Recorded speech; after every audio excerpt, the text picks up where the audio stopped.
You have been killing the wrong ants. The line of them marching across your counter, the ones you wipe away in a fury every morning. Those are not your problem. Those are the scouts and the workers, the lowest of the colony. And you could kill every single one you see, every day, forever, and the problem would never end. Because hidden away, underground, or behind your wall, sits the queen. And as long as she lives and lays, she makes new workers faster than you can wipe them up. Kill the ants on the counter and you have done nothing. The whole secret of actually winning is that you must reach the nest and the queen, and Salt, use the right way, and I will be honest about which way, can help you do exactly that. But let me be straight with you from the start, because there is a lot of nonsense told about salt and ants, and I will not add to it. Salt is not magic. Sprinkled in a dry line on your counter, it mostly just annoys the ants and they walk around it. It is a weak fence, not a weapon. And anyone who tells you a pinch of salt makes ants vanish forever is selling you a daydream. What salt genuinely does, and where it earns its place, is two real things. In strong salt water, it pulls the very moisture out of an ant's body and kills it by direct contact. And poured boiling onto the nest, it becomes a real weapon against the colony itself. So I am going to show you the honest, working ways to use salt, the strongest one first, and I am going to tell you plainly where salt stops and what you must add to truly finish the job. Honest and working beats magic and useless, every time.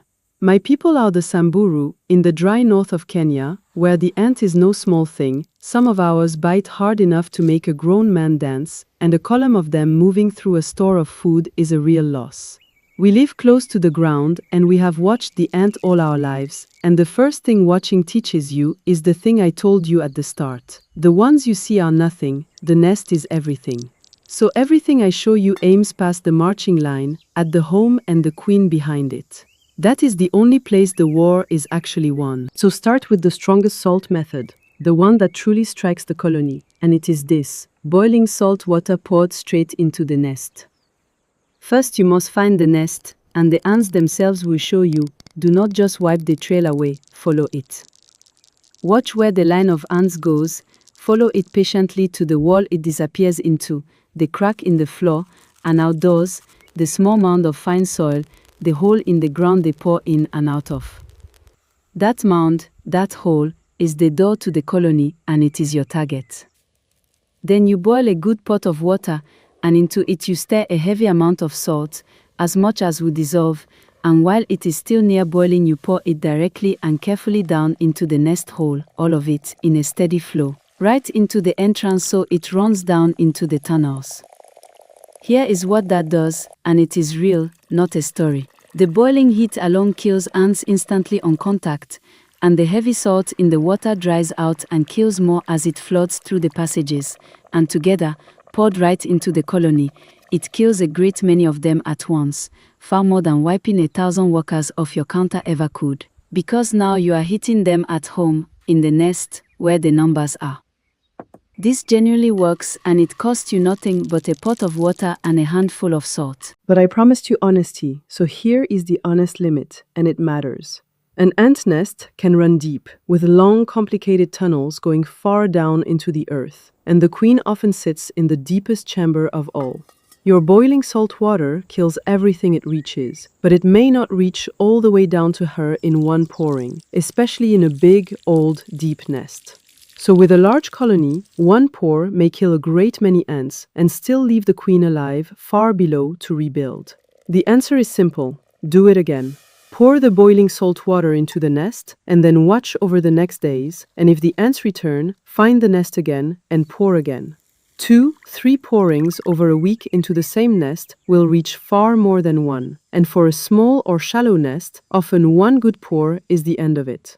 Be willing to repeat it and aim it true into the hole, and salt water beats most nests you can find.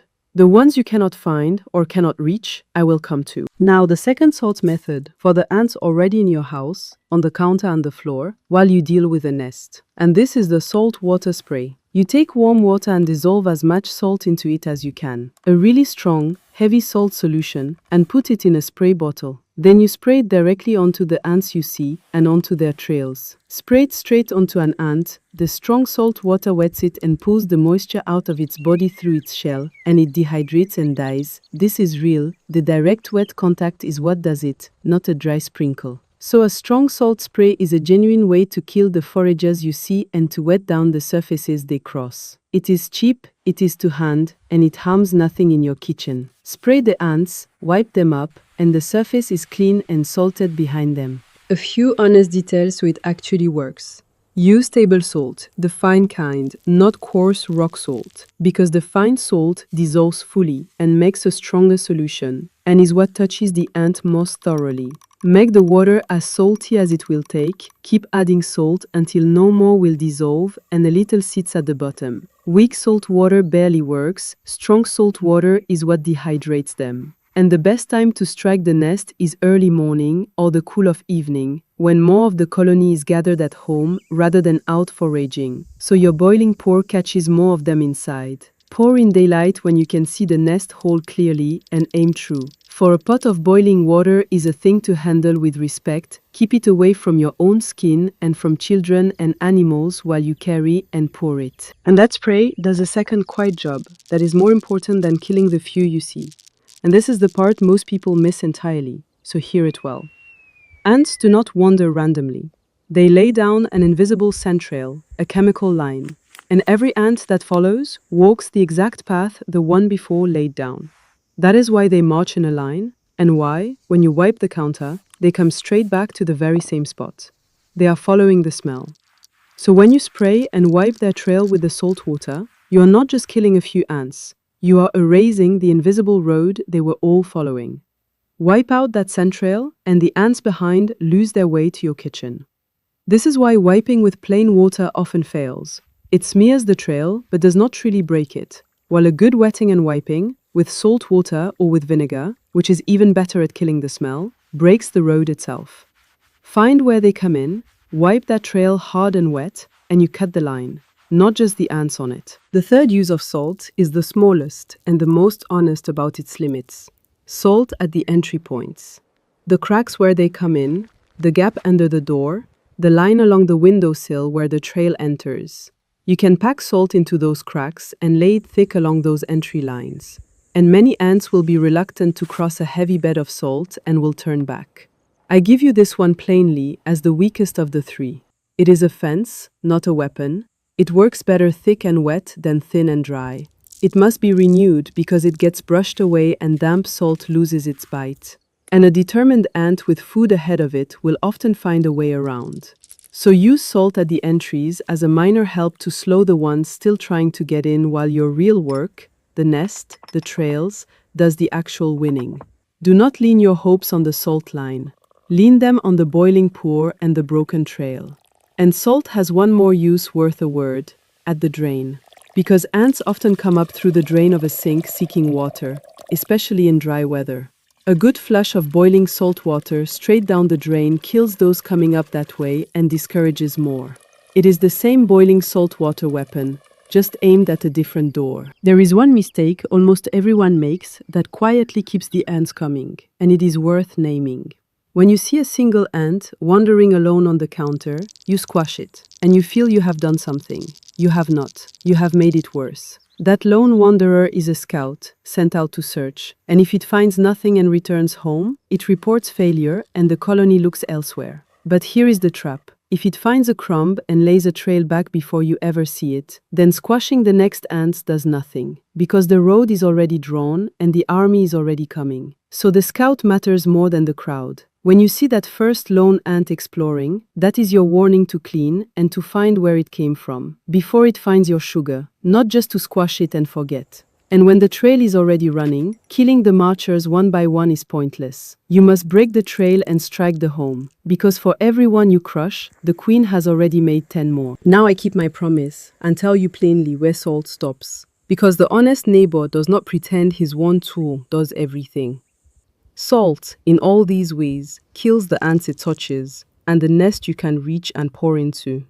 But salt cannot reach the queen of a nest you cannot find, deep inside your wall or far under the ground. Because salt is not something the ants will carry home to her. they avoid it, so they will never take it back into the nest to where she sits. And that is the one thing that truly ends a colony for good. Getting something the ants will willingly carry down to the queen.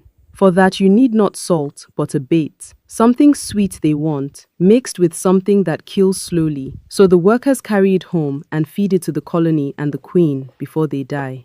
The old proven kitchen bait is sweet syrup or sugar water mixed with a little borax, set out where the ants find it. They take it home as food, and over days it reaches the queen and collapses the whole colony from the inside. I tell you this honestly because if your nest is hidden where no boiling water can reach, the salt will only ever kill the workers you see, and the bait that travels home is what you will need to finish it. Salt for the nest you can reach and the trails you can break. Bait for the queen you cannot reach. Between them, the colony falls. Keep that borax bait well away from children and animals, for it is meant for the ants alone. And the foundation under all of it, without which none of it lasts. Take away why they came.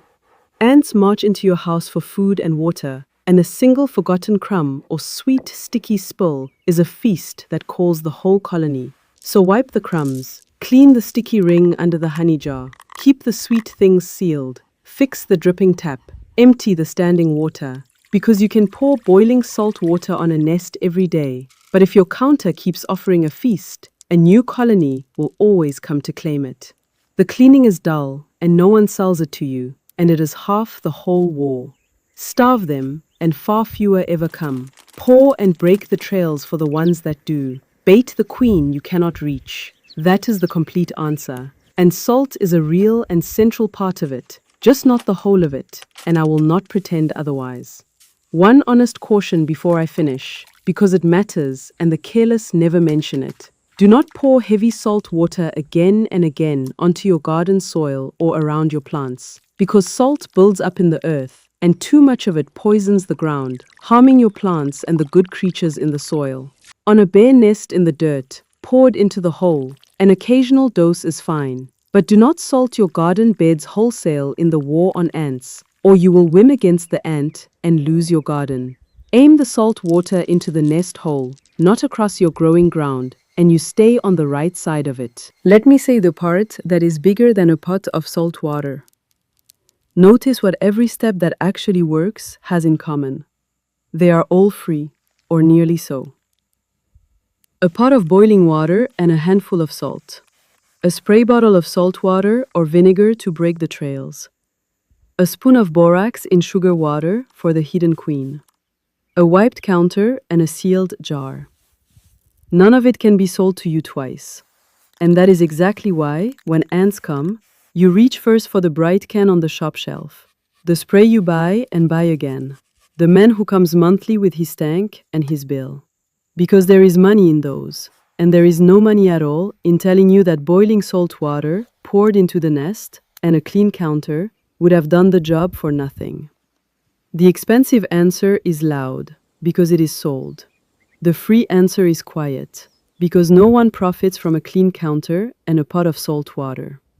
But the free answer is the one that understands the real problem. The nest, the queen, the trail, the crumb, and the bought spray mostly just kills the same workers you were already wiping up, and leaves the queen laying happily behind your wall to send you a fresh army next week, which is, of course, exactly the kind of problem a monthly contract is built upon. A person who understands that the ants on the counter are nothing, and the hidden queen is everything, and who knows to pour boiling salt water into the nest, break the scent trail, bait the queen he cannot reach, and clean away the feast that called them, is a person who ends the ant problem himself, for pennies, and is not sold the same spray every month for an army that never stops coming. That is the whole of it. My people watched the ant for generations with no can to buy, and learned to strike the home and not the messenger. And that habit, of aiming past what you can see at the real source behind it, is worth more than any bottle on any shelf. So here is what to do.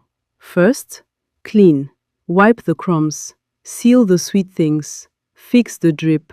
Take away the feast that called them. Then follow the marching line. Do not just wipe it. Follow it to the nest. And pour a pot of boiling water heavy with salt straight down into that nest hole. And again over the next days if they return. Spray the ants you still see with strong salt water and wipe their trails hard with salt water or vinegar to erase the invisible road they follow. Pack salt into the entry cracks as a minor fence while you work. Flush boiling salt water down the drain if they come up that way. And for the nest you cannot find or reach, set out sugar water with a little borax, kept away from children and pets, and let the workers carry the end of the colony home to the queen themselves. Just keep the heavy salt water out of your garden beds, aimed into the nest hole alone. Then tell me below, where do you live? What kind of ants march on you, the tiny sweet seekers or the big biters? And did you ever manage to find the nest when you finally followed the line? Tell me what you found at the end of that trail. I read everyone. Until then, strike the nest and not the messenger, break the trail they follow, starve the feast that called them, and remember that the ant on your counter was never the enemy, the queen you cannot see is, and now you know how to reach her.